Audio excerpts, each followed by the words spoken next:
안녕하세요. 오늘은 훌륭한 지도자가 되는 길, 독서만이 유일한 길이다. 이런 제목으로 말씀을 드리겠습니다.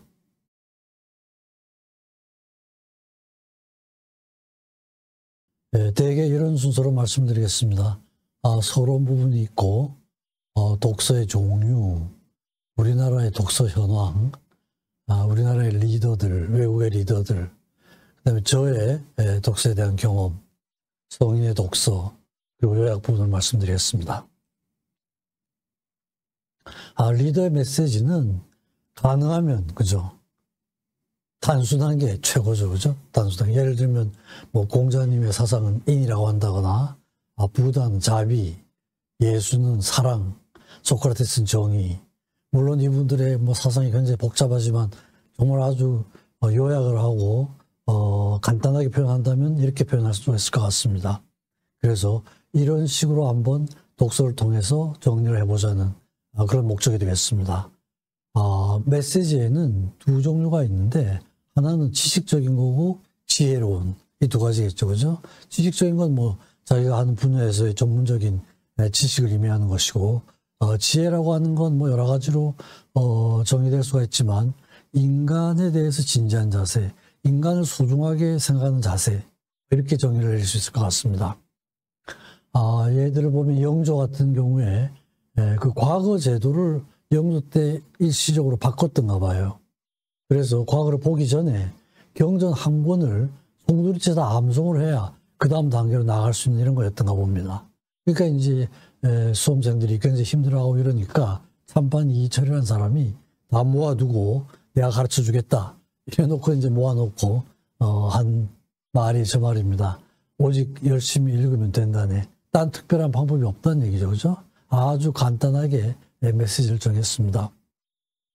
구양수라는 사람이 송나라 그런 학자인데 정치가이면서 시인이기도 하고 역사학자이기도 하고 그래가지고 글을 잘 쓰니까 계속 이제 글 쓰는 법에 대해서 문의를 했습니다. 그랬더니 답이 저것밖에 없죠. 오직 부지런히 책을 읽고 많이 써 모아야 한다네. 책을 열심히 이제 보라는 얘기죠, 그죠? 그러니까 사실 독서에 대해서 얘기한다는 게 너무나 뻔한 얘기가 되니까 그렇게 쉬운 과제는 아닙니다. 그래서 훌륭한 리더라 그러면 구성원들에게 전문적인 지식을 갖추도록 여러 가지 상황에 따라서 좀 다를 수는 있습니다만은 도와주고 인격적인 성숙을 도와주는 그런 능력을 갖춘 사람이라고 그렇게 할 수가 있죠, 그죠? 좋은 직장도 비슷한 기준으로 판단할 수가 있고요. 근데 이런 모든 과정을 열심히 책을 보면 다 가능할 수 있다, 이런 겁니다. 늘 이런 말씀을 하죠. 공자께서 하늘 아래 새로운 것은 없다. 나중에 또 제가 좀 말씀드릴 기회가 있을 것 같은데요. 내가 너희들에게 얘기하고 있는 건 단지 옛 성인들의 말씀을 너희들에게 전하고 있는 것뿐이다. 그러니까 이제 공자는 독서를 열심히 하시다는 말이죠. 자기 새로운 게 아니라 옛날에 이미 돼 있으니까 열심히 보면 그 속에 모든 진리가 다 있다는 말씀이죠. 성경에도 그런 말씀이 있습니다. 지금 있는 것은 언제나 있었던 것이요. 지금 생긴 일은 언젠가 있었던 일이다. 하늘 아래 새 것이 없다, 이 말이죠. 그렇죠? 그러니까 누가 와서 새 것인 것처럼 얘기하더라도 믿지 말라, 이런 얘기죠. 이미 찾아보면 다 나온다는 얘기죠. 그렇죠? 고대 로마의 교훈에도 닐 노비스 오브 소울, 영어로 번역하면 저렇게 됩니다. 태양 아래 새로운 것은 없다, 이런 거. 그죠? 소크라테스도 내가 유일하게 알고 있는 것은 단지 내가 아무것도 모른다는 것 뿐이다. 너 자신을 알라. 그러니까 이제 열심히 계속 보라는 얘기죠, 그죠? 파스칼 같은 사람도 알고 있는 게 물 한 방울이라면 알아야 할 것은 대단한 것 같다. 이와 무지가 하나가 되는 거죠.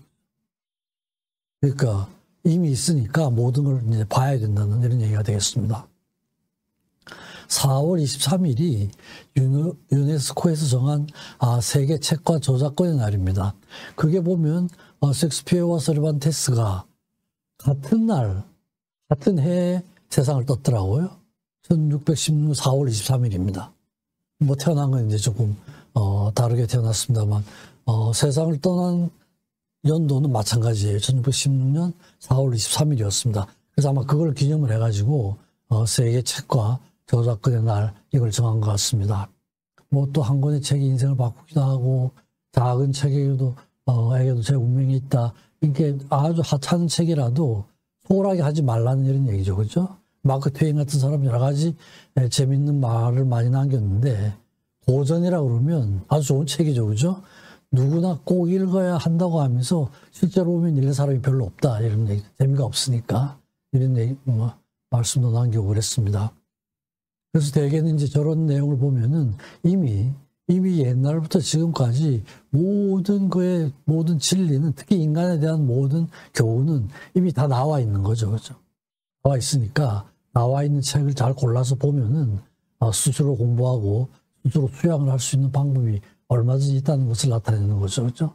독서의 종류나 방법인데, 독서에 있어서 절대적인 원칙은 없습니다. 그죠? 각자가 자기의 스타일, 필요에 따라서 정하면 될 것 같습니다.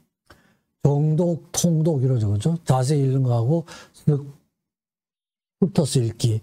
그런 관점에서 정독과 통독을 하고, 다독과 소독, 이건 이제 읽는 독서의 양을 가지고 얘기하죠. 그죠? 많이 읽고 폭넓게 읽는 걸 다독이라고 그러고, 적게 읽는 거, 집중적으로 읽을 수는 있겠죠. 그죠? 그걸 소독이라고 그러고요. 또 속도에 따라서 속독과 만독, 책을 후딱후딱 빨리빨리 읽는 게 있고, 잘 이렇게 하면서 천천히 읽으면서 음미해 나가는, 이런 걸 만독이라고 그렇게 얘기를 하죠. 그다음에 낭독, 음독, 묵독, 이런 건 책을 읽을 때 소리를 내서 읽느냐, 그냥 눈으로 소리를 내지 않고 읽느냐, 그거에 따라 가지고 음독 또는 낭독과 눈으로만 읽는 거, 묵독, 소리를 내지 않고 읽는 거죠. 그죠? 이런 거죠. 윤독, 강독, 숙독, 이런 건, 윤독은 돌려 읽기죠. 돌려 읽는 거고, 강독, 뜻을 밝혀가면서 읽는 거, 숙독, 뜻을 잘 생각하면서 읽는 거, 이런 걸 또 저렇게 나누기도 하고, 발췌독 그러면은 책을 전체를 다 읽는 게 아니라 그 중에서 필요한 부분만 뽑아서 읽는 걸 발췌독이라고 그렇게 얘기하기도 합니다. 남독과 난독은 이제 이건 그렇게 이제 긍정적인 독서 방법은 아닌 것 같은데, 막 닥친 대로 읽는다든지 구별하지 않고, 난독 아무렇게나 막 난자 오지로 나뉘잖아요. 그죠? 이렇게 읽는 걸 남독, 난독이라고 하기도 그렇게 얘기하기도 합니다. 적독이라고 하는 건 책은 이제 사가지고 읽지 않고 쌓아둔다, 이런 의미죠. 그죠? 근데 이제 저런 책들이 간혹 있는가 봐요. 아마 최근에 나온 그런 용어 같은데요. 특히 이제 호킹 인덱스라는 게 있습니다. 호킹이 시간의 역사라는 우주론에 대한 책을 썼습니다.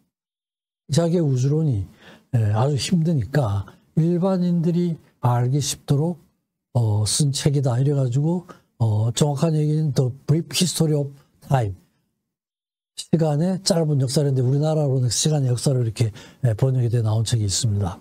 근데 보면은 상당히 힘들어요. 일반인들이 보는 책이라고 썼는데 읽으면은 그렇게 만만치가 않아요. 그래서 판매 역사에서 호킹의 저 책이 가장 오랫동안 한 250주 이상 베스트셀러에 있었던 책입니다. 그래서 읽었던 책인데, 실제로 사놓고 읽는 사람은 다 읽지 못했던가 봐요. 쌓아놓는 사람들이 많은 것 같습니다. 그러니까 책을 사놓고 다 읽지 않고 쌓아놓는 걸 호킹 인덱스라고 그래요. 사놓고 몇 명이 읽었느냐. 호킹 인덱스가 10%다 이러면 10명 중에 1명이 읽었다는 이런 의미가 됩니다. 저런 게 있습니다. 난독은 이건 이제 일종의 장애죠. 읽기의 어려움. 구두점이나 이런 것이 이제 눈에 딱 들어와야, 띄어쓰기 이런 게 들어와야 되는데 그게 잘 들어오지 않으니까 기능은 특별한 문제가 없으면서 책을 읽기에 지장이 있는 경우를, 난독이나 이런 경우는 치료를 좀 받아야 되죠. 우리나라의 독서 현황을 좀 보겠습니다. 이게 좀 오래된 통계이긴 한데 2019년도에 자료를 제가 인용을 하는데요. 성인이 1년에 7.3권, 근데 초등학교부터 학년이 올라갈수록 독서량이 줄어듭니다. 줄어들어가지고 성인이 되면 제일 떨어져요. 물론 이제 올라가면 여러 가지 입시 문제 이런 게 있으니까 이제 양이 좀 줄어들긴 하지만, 어쨌든 초등학교 4학년은 1년에 거의 90권 가량을 읽는 걸로 이렇게 통계가 나와 있습니다. 줄어들어가지고 성인은 7.3권 점차 좀 늘어야 되겠죠. 그죠? 그래서 가능하면 이제 독서를, 아이들도 그렇고, 식구들이 독서를 잘 하기 위해서는 책을 많이 좀 구비를 해두고, 돈을 아끼면 안 되겠죠. 그죠? 그리고 책을 가능하면 여러 군데 두고는 항상 가깝게 하도록 하고, 그 다음에 짧더라도 매일매일 읽는 습관들이고, 책의 종류는 지식과 지혜에 대한 이런 책을 좀 균형 있게 구입을 해두는, 그래서 가능하면 집에다가 좀 책을 많이 사두면 좋을 것 같습니다. 우리나라의 이 도서관을 보면 요즘은 이제 실제로 도서관 시스템이 좀 발달해가지고 전문 도서관이 생기는 것 같아요. 아마도 이 정부에 생긴 미술 도서관이 전문 도서관으로는 1호인 것 같습니다. 2019년에 생겼어요. 국내 최초로. 그래가지고 이제 미술 분야, 미술 전문 서적을 하겠다. 이게 이제 목표였던 것 같습니다. 물론 2층에 가면 일반 서가도 있고 작가를 위한 창작 공간도 있고 다른 책도 있긴 하지만 주로 우리는 전문적으로 미술책을 많이 모으겠다. 많이 이제 전문화되는 과정으로 나가고 있죠, 그죠? 그리고 실제로 서울 시내시에서 전 구마다, 그죠? 구마다 다 시립 도서관을 만드는 걸 목표로 하고 있습니다. 그래서 현재는 중구 서울도서관이 유일하다고 그러는데요. 2025년까지는 각 구마다 다 만들어가지고 적어도 누구나 10분이면은 도서관에 갈 수 있도록 이런 걸 이제 목표로 하고 있습니다. 아주 바람직한 계획이라고 생각을 합니다. 그리고 또 최근에는 보니까 오픈된 장소에서, 그죠? 서울광장. 이게 이제 책 읽는 서울광장인데요. 광화문의 책마당이란 책 읽는 맑은 데가 청계천 이런데 오픈한 된 스페이스에 책을 비치를 해두고 사람들이 방문을 해서 항상 책을 접할 수 있도록 하는 이런 시스템도 만들고 있는 것 같습니다.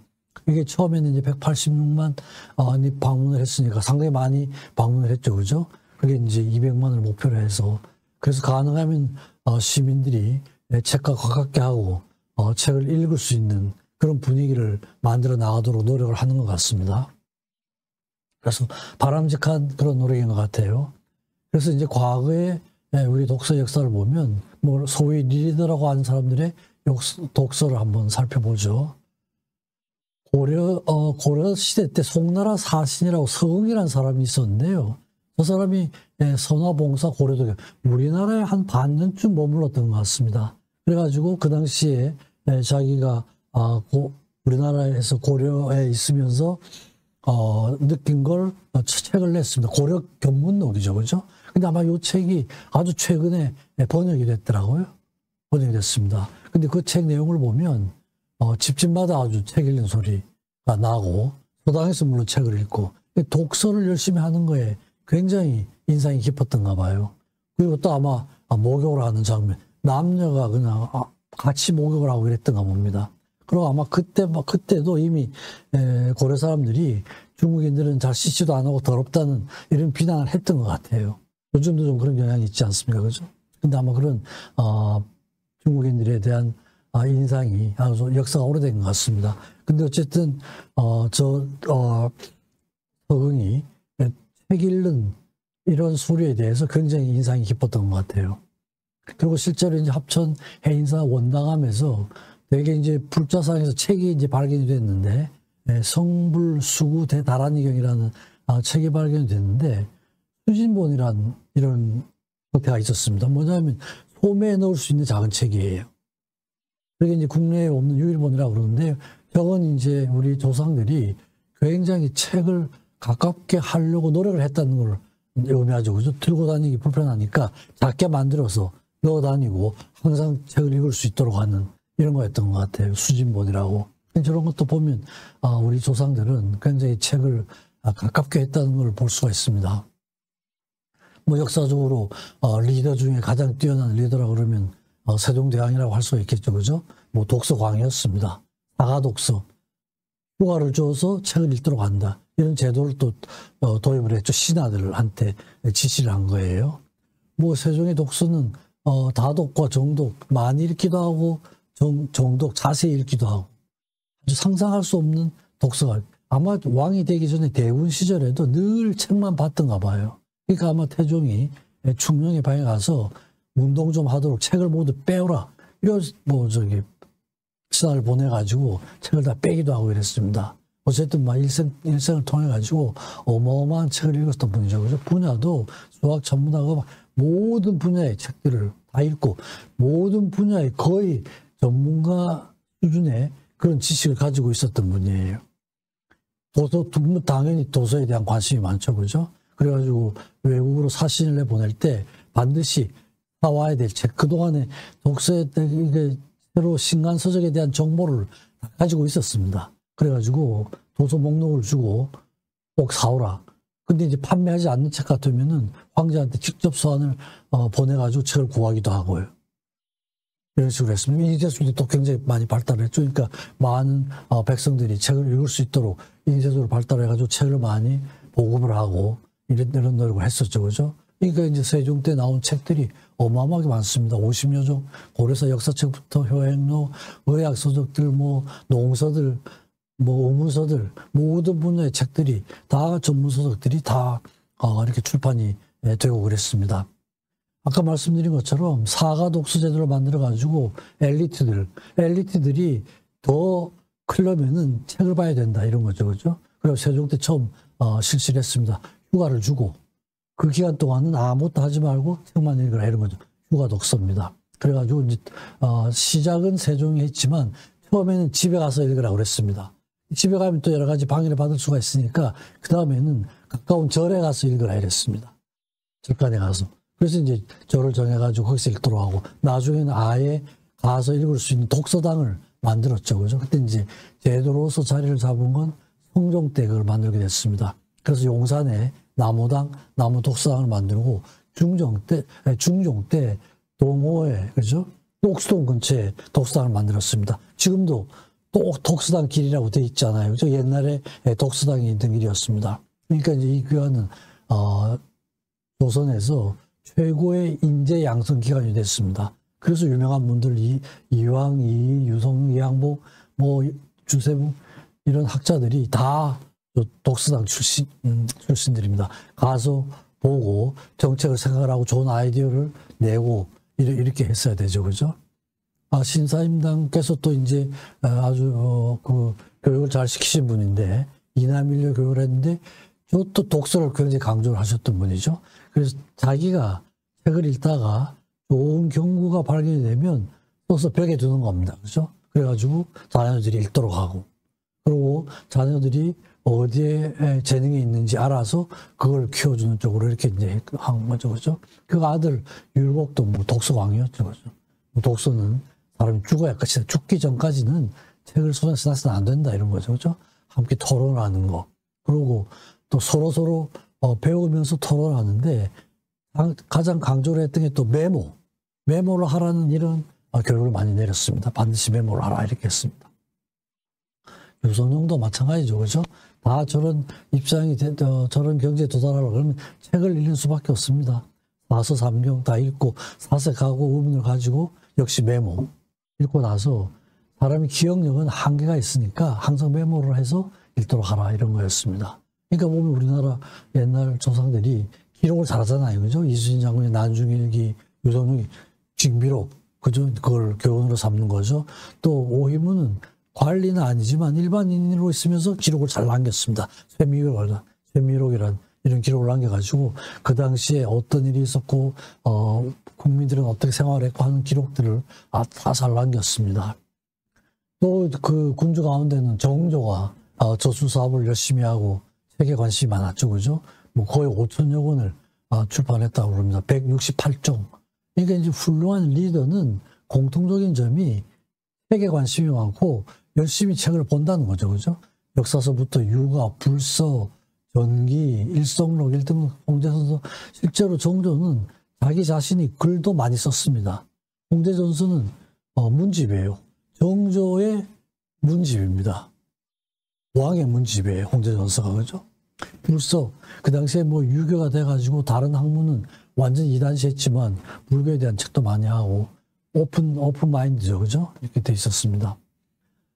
그리고 요즘 이제 우리가 보는 그 이충봉에 대한 그 기록은 그게 그 정리를 한 게 정조 때예요. 유득공에게 지시를 해가지고 이문집이라고 하지 말고 전서라고 하라. 전서. 근데 이제 저 당시에는 전서나 문집 이런 용어는 문관한테만 쓸 수가 있었거든요. 무관한테는 저런 말을 쓸 수가 없었습니다. 그래서 신하들이 막 반대를 하니까 유현, 아예 칭호를 내렸습니다. 정조가 충무공은 유현이시다. 유학에서의 현자시다. 이렇게 이제 문관 칭호를 내려가지고 문집을 만든 거죠. 그죠? 최초의 이순신 장군의 신문이고, 난중일기라고 한 것도 저 이름은 정조가 지은 겁니다. 실제로 이순신 장군은 1592년 1월 1일부터 일기를 쓰기 시작하셨거든요. 전쟁은 4월 13일에 났잖아요. 그죠? 그러니까 전쟁이 나기 전부터 일기를 쓰신 거예요. 물론 전쟁이 날 걸 다 예상을 하고 그러셨던 것 같습니다. 그래서 난중일기라고 이렇게 이름을 지으신 건 정조가 정리를 하면서 이순신 장군의 일기를 난중일기로 하라. 이래가지고 난중일기가 된 겁니다. 일성록, 자기의 기록이죠. 그죠? 자기가 쭉 쓰면서 처음에는 정조 자신의 개인적인 기록이었지만 나중에 이제 국가기록으로 만든 왕이 되고 나서는 일성록입니다. 다산 정약용도 뭐 어마어마하죠. 그죠? 18년 귀양살이를 하면서 책을 500권을 썼다고 되어 있지 않습니까? 그죠? 늘 이제 책을 읽은 겁니다. 금검하고 몸을 바르게 하고 말을 바르게 하고. 이 책을 그렇게 쓰려면은 그걸 보지 않고 쓸 수가 없죠. 그죠? 머릿속에서 나올 수 있는 건 별로 없잖아요. 그죠? 그래서 특히 또 저런 말을 남겼습니다. 둔필승총 이런 말. 둔필 쓰는 건 둔하다 이거죠. 승총 총명함을 이긴다. 그러니까 기록이 좀 서툴게 기록을 했더라도 기억력이 뛰어난 것보다 서투른 기록이 더 이길 수가 있다 이런 것, 더 유용하다 이런 겁니다. 기억력은 어차피 아무리 뛰어나도 시간이 지나면은 없어지게 마련이거든요. 그러니까 반드시 기록을 하라 이런 가르침을 많이 내렸습니다. 추다 김정희의 명언도 그렇죠. 글씨를 쓰고 이러지만 가슴 속에 40권의 책이 있어야 그것이 흘러넘쳐 그림과 글씨가 된다. 인문학적인 어떤 이런 지식, 이런 바탕이 있어야 글씨도 쓰고 그림도 그릴 수 있다는 거다. 40권이라는 건 이제 저게 많다는 얘기죠. 그죠? 허균도 비슷한 얘기를 했습니다. 나는 40권의 책 속에 한 마리 책벌레가 되고 싶다. 책을 얼마나 사랑했으면 그죠? 저런 얘기를 했나 싶어요. 그리고 사신으로 파견을 나갈 때 대개는 이제 나가서 돈을 직접 주진 못하고 인삼이나 뭐 이런 걸 주는가 봐요. 그럼 가서 그걸 팔아가지고 경비로 쓰고 이러는데 다른 사신들은 다 뭐 여러 가지 사고 이랬지만 허균은 그냥 나가도 그걸 팔아가지고 책만 사왔다. 어떤 데는 몇천 원을 사왔다. 1,000권, 2,000권을 사왔다는 이런 기록이 남아 있습니다. 그죠? 그래서 저렇게 이제 업적을 남긴 사람들의 공통적인 특징은 다 책을 사랑한다는 이런 겁니다. 그죠? 그런 전통이 쭉 내려와서 만권당이라 이러죠. 일제시대 때인데 돈 있는 사람들이 집에다가 도서관 같은 걸 만드는가 봐요. 책을 구비해 두고 만권은 많다는 뜻이죠. 그죠? 그래가지고 책을 좋아하는 사람들이 있으면 와서 마음대로 뭐 대접을 합니다. 밥도 먹여주고 책도 읽도록 하고 장소도 돈을 받지 않는 거죠. 그죠? 그렇게 지은 집을 이제 만권당이라고 그래요. 책을 40권을 갖추고 있다. 이런 의미가 됩니다. 그래서 대구 화원의 남양문 씨 집안의 인수문고 이게 또 유명하고요. 경주 이씨의 우현서루, 전북 고창의 형곡 유영선이 만든 형곡 정사. 그래서 각 지역마다 이런 만권당 이런 게 있었던 가 봅니다. 돈 많고 아주 집안이 좋은 이런 집안에서 별도로 도서관을 짓고 말하자면 지금 말로 하면 그죠? 책을 잔뜩 구비를 해두고 누구든지 와서 보라. 아주 그죠? 유용한 바람직한 그런 부의 사회환이라고 볼 수가 있습니다. 안중근 의사께서도 저런 글을 남겼죠. 그죠? 물론 안중근 의사의 말은 아닙니다. 그죠? 다른 책에서 인용한 거지만 하루라도 책을 읽지 않으면 입에 가시가 돋는다. 책을 열심히 봐야 되겠다는 그런 결심을 말씀하신 것 같습니다. 매천 황현도 황희의 후손인데요. 26세에 이미 만권의 책을 많이 봤다는 얘기죠. 그죠? 젊었을 때 만권을 봤다. 결국 이제 한일 합병되고 나서 억울해가지고 자결을 하는 그런 학자였죠. 그죠? 또 여승구라는 고서 수집가가 계신데 화봉문고라는 그 문고를 만들어서 책을 우리나라의 고서들을 모십니다. 돈을 그냥 수백억을 들여가지고 지금 아마 백상빌딩 관운동에 9층에 아마 책들이 있는가 봅니다. 5,000권이 넘는 고활자본들, 그죠? 삼국유사, 삼국사기, 제왕홍기, 우리나라 뭐 거의 국보급 책들을 다 갖추고 있는 이런 문고입니다. 그죠? 그래서 아마 국가와 이제 얘기가 되면 자기가 이제 다 기증을 할 이런 이제 자세가 되어 있는데 아마 지금은 논의 중인 것 같습니다. 아주 중요한 옛날 책들을 다 모아두신 분이 계십니다. 그리고 최근에 와서는 이제 국제적으로도 디자인 공모 이런 걸 하면 우리나라 책이 선정이 되고 그래요. 2021년도에 염유정이란 분이 글씨는 없고 식물 그림 112점을 그렸는데 파유 저게 이제 불란서 말인데 잎사귀들 이런 뜻인가 봅니다. 그 책 제목으로 해가지고 그게 이제 뽑혔습니다. 선정이 됐습니다. 그래서 독일의 주최 측이 물질성과 내용의 연관성을 매우 미묘하게 다루고 있는 특별한 책이다. 그리고 독자들에게 작가의 작품을 촉감을 통해서 경험할 수 있도록 안내하고 있는 책이다. 이런 평을 받으면서 가장 아름다운 책으로 이렇게 뽑히기도 했습니다. 또 이수지라는 분이 안델센상을 수상을 했는데요. 이게 이제 동화에서의 노벨상이라고, 아동문학의 노벨상이라고 그렇게 불리는 상이죠, 그죠?